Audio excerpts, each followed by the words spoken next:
Assalamualaikum warahmatullahi wabarakatuh.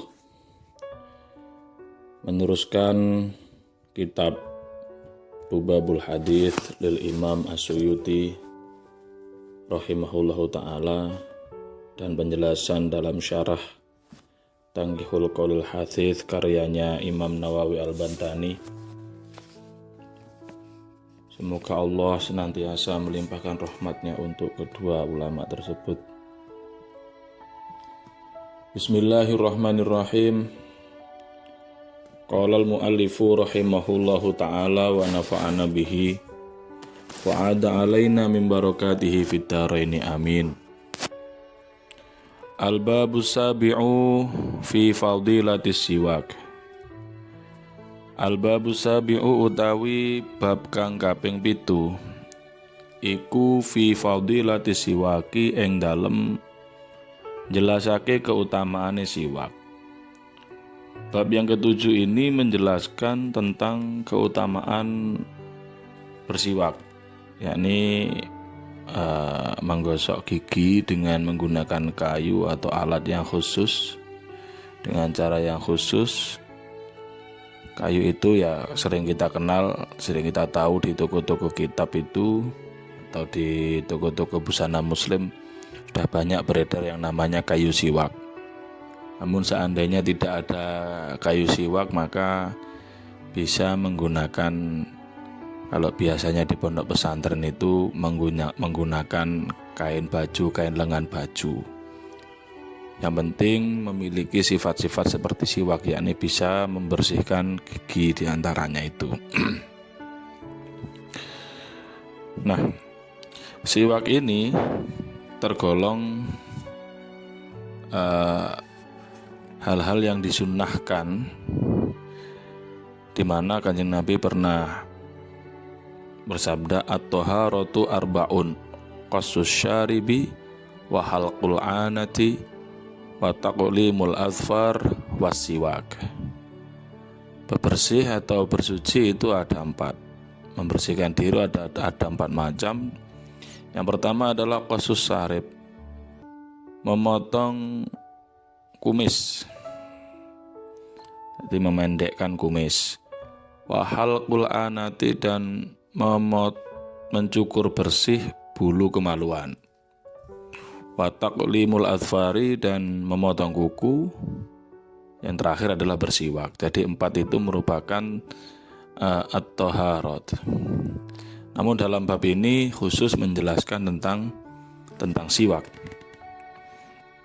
Qala dawuh sinten an-nabi Kanjeng Nabi Muhammad sallallahu alaihi wasallam, rakaatane utawi 2 rakaat bisiwakin kang kelawan siwak, khairun iku luwih bagus min sab'ina tenimbang 70 rakaatan apane rakaate bi ghairi siwakin kang ora kelawan nganggo siwak, kang ora kelawan siwakan. Melaksanakan sholat 2 rakaat saja yang diawali dengan siwak terlebih dahulu itu lebih baik, lebih bagus daripada sholat 70 rakaat yang tidak menggunakan siwak.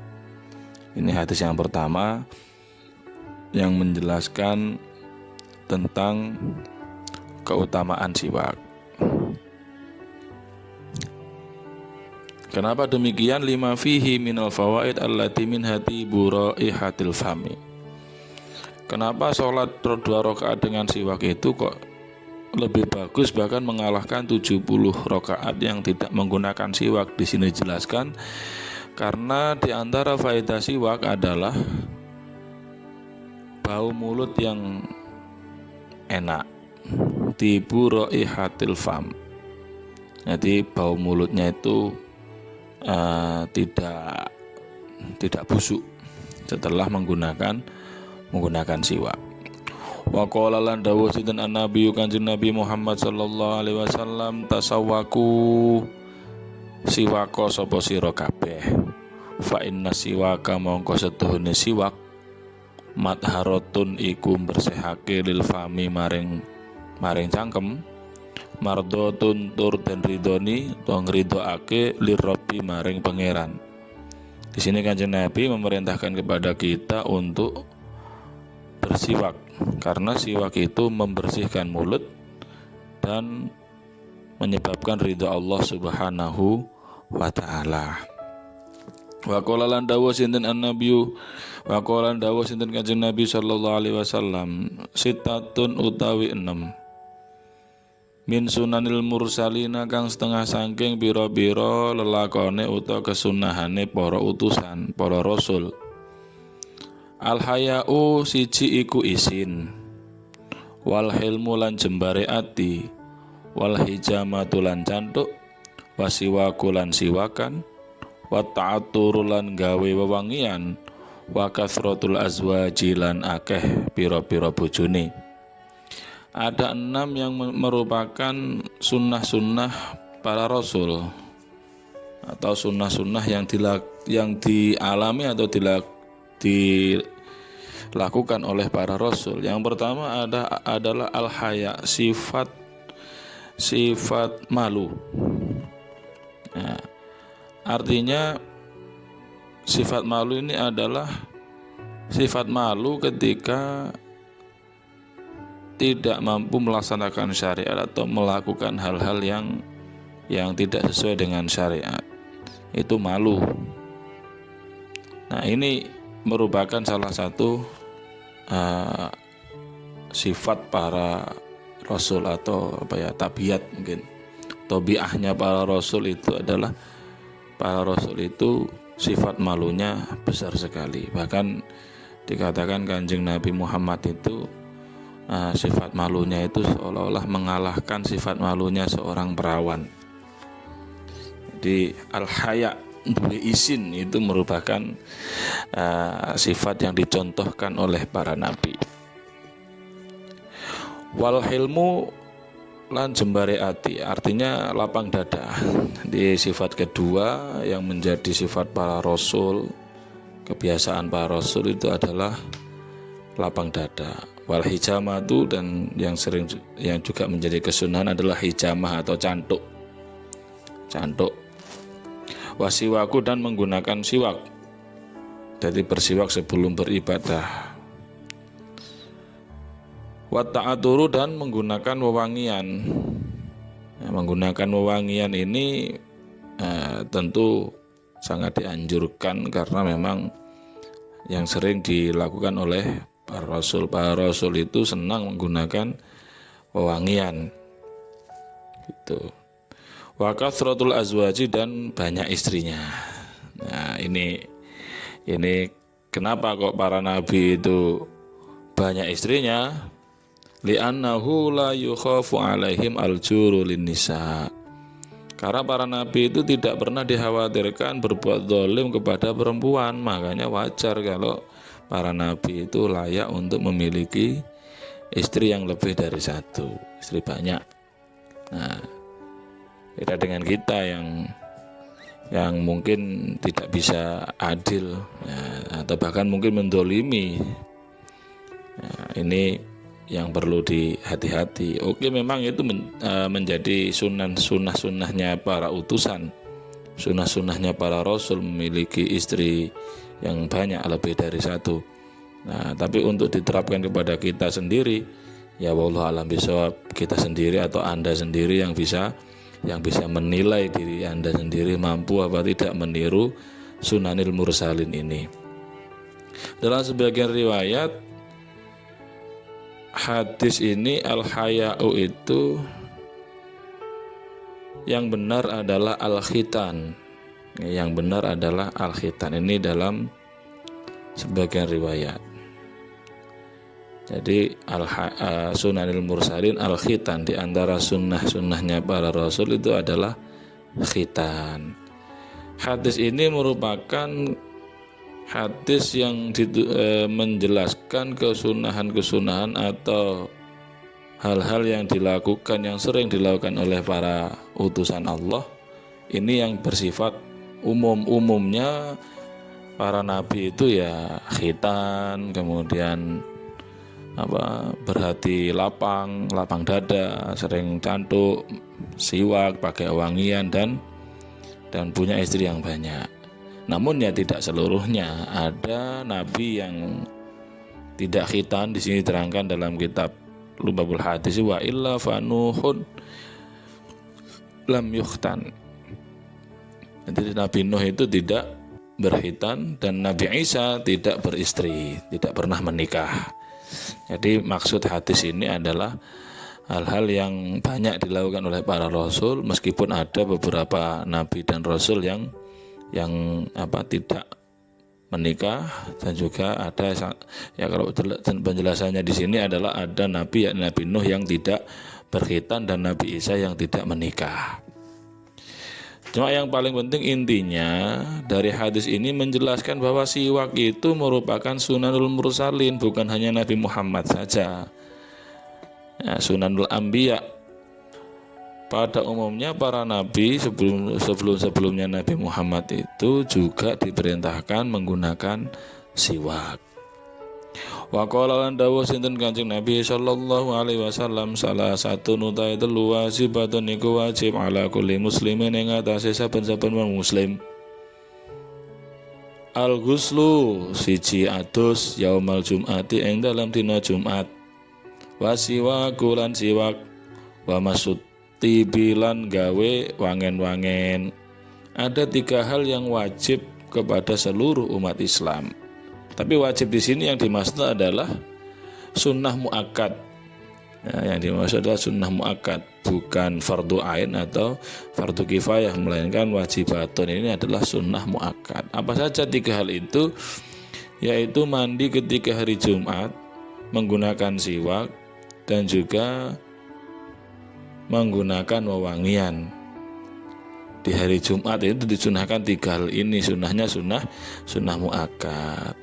Ya, meskipun siwak dan menggunakan wangian itu juga disunahkan di hari-hari selain hari Jumat. Namun di hari Jumat itu menjadi wajibatun atau menjadi sunnah muakkad. Pernah Kanjeng Nabi dawuh, salasun hunna alayya faridah wa hunna lakum sunnatun. Ini dalilnya bahwa makna wajibatun dalam hadis itu diarahkan kepada sunnah muakkad.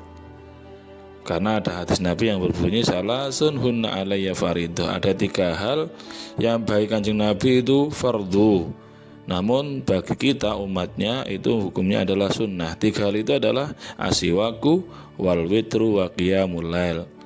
Bersiwak, sholat witir, dan sholat malam. Ini hadis menunjukkan bahwa hadis yang awal tadi salah satu wajibatun ala kulli muslimin itu maksudnya adalah sunnah. Sebab hadis yang kedua menyatakan hunna lakum sunnatun, yaitu diantaranya adalah as-siwak, menggunakan siwak.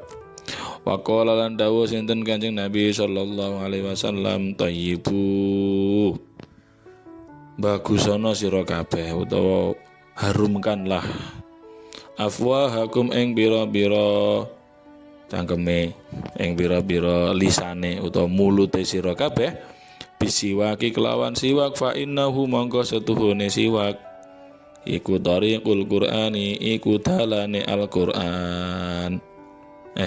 Fa innahu mongko setuhune, ya ini harusnya mulut ini menurut saya. Tapi kalau lihat ini fa innahu mongko setuhune siwak utawa wangine mulut misalkan kayak iku tariqul Qur'an. Ini perintah untuk supaya mengharumkan mulut. Kenapa? Mulut ya digunakan untuk membaca Al-Quran, sehingga disunahkan untuk menggunakan siwak. Wa qala dawuh sinten Kanjeng Nabi sallallahu alaihi wasallam,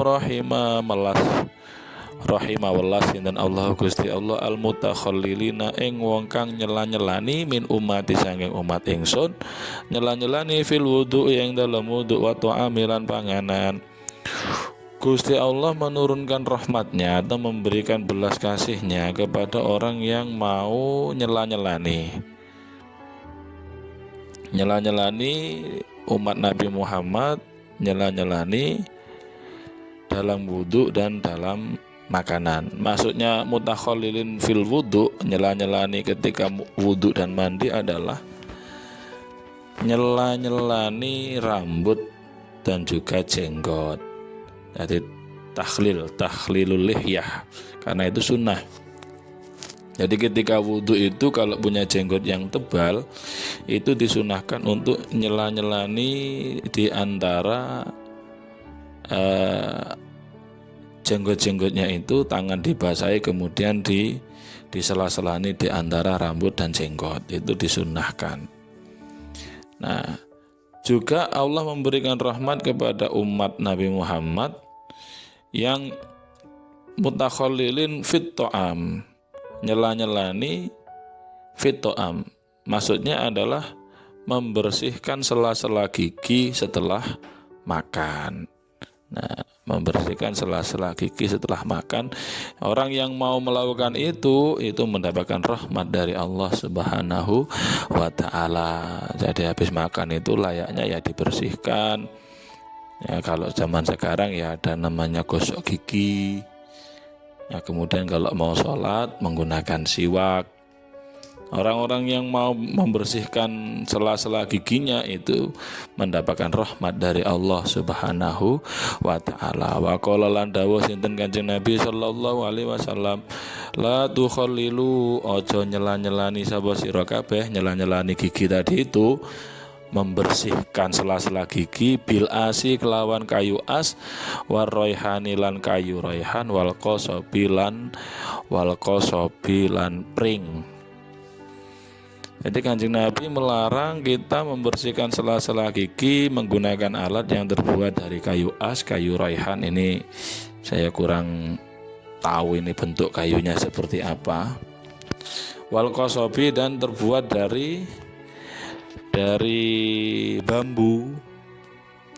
Ini dilarang, tapi yang di warung-warung itu nggak tahu ya terbuat dari apa. Kalau terbuat dari bambu ini menurut hadis ini nggak boleh. Kenapa? Fa innahu krana setuhune tahlil bil as war raihan wal qasab, nyela-nyelani atau membersihkan sela-sela gigi dengan kayu as, kayu raihan dan kayu atau bambu, yurisul iklah, yurisu iku nyebabake al iklata ing rontok. Jadi kalau nyela-nyelani gigi menggunakan kayu as, kayu raihan dan bambu itu menyebabkan rontok yang mungkin diawali dengan infeksi seperti itu, sehingga menyebabkan giginya rontok.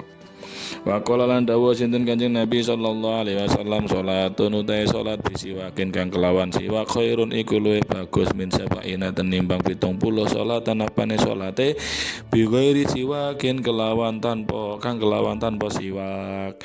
Salat dengan siwak 1 kali itu lebih utama daripada salat 70 kali yang tidak menggunakan siwak. Yang tidak menggunakan siwak. Artinya 1 kali sholat yang bersiwak, dengan bersiwak itu mengalahkan banyak sekali sholat gitu. Jadi sabaina sholatan ini bukan kok terbatas pada 70, melainkan elit taksir. Berapapun sholat yang dilakukan kalau tidak menggunakan siwak itu pahalanya dikalahkan dengan 1 sholat yang menggunakan siwak terlebih dahulu.